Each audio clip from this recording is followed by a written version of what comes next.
Hi there, Carolyn Stearns, author and storyteller, here to visit with you again for a few moments and again to read a small selection from my second book, Mystic Girl. There it is. And this is a story about a young local girl from Mystic, Connecticut, and one of my most favorite places to visit and spend time, beautiful seaside riverfront village. Just oozes history and all things nautical, and yet is trendy, and there's great places to eat. So Mystic is a favorite spot, and it was part of the reason I chose it for the location of a good portion of this book. The other place is Asgard, and that is the home to Viking gods. Odin and Thor, probably the most well-known.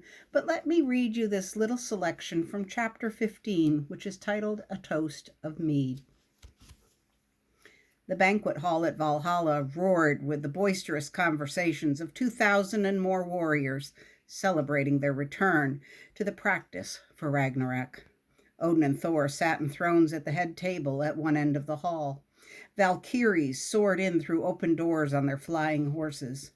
The last of the fallen warriors of the day were deposited and rose to join the celebration in a continuum of rebirth and battle. Freya, the goddess of love, walked in. The room hushed considerably. Her beauty, and more importantly, her self-possessed power, overwhelmed the soldiers and gods alike. She strode to the thrones and sat delicately at the feet of Odin. She looked up and asked, "Do we have word from the child goddess of Mystic?" Odin smiled and answered, "She has begun again. She is the one." Freya watched as the Valkyries found places at the tables and began dinner, their high, light laughter ringing above the deep voices of the battle-weary soldiers. Mugs of mead were lifted in a toast to the return to normal, and to the young lady who brought light back to Asgard. All the warriors now knew a powerful mortal had broken through the veil and given back their purpose and lives. She was the unknown and untested guest of honor in this great hall. Talk around the tables was about her, how she was just a child, and how she had more power than many of the mortals who had been brought to break the veil and had not succeeded. Odin leaned to Thor and said, "We should have chosen one who was young to begin with, but how were we to know?" Thor nodded in reply. His eyes were fixed on the room and on the men and the Valkyries he had known for centuries. It was good to be back.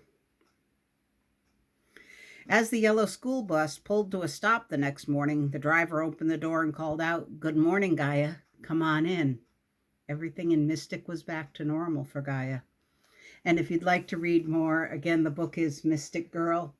This is my second novel, and it's a really great girl empowerment novel and a total blend of the tradition of oral storytelling and an adventure you won't forget. Thanks for being with me today. I hope to see you again on another one of my video clips, and take care. Bye now.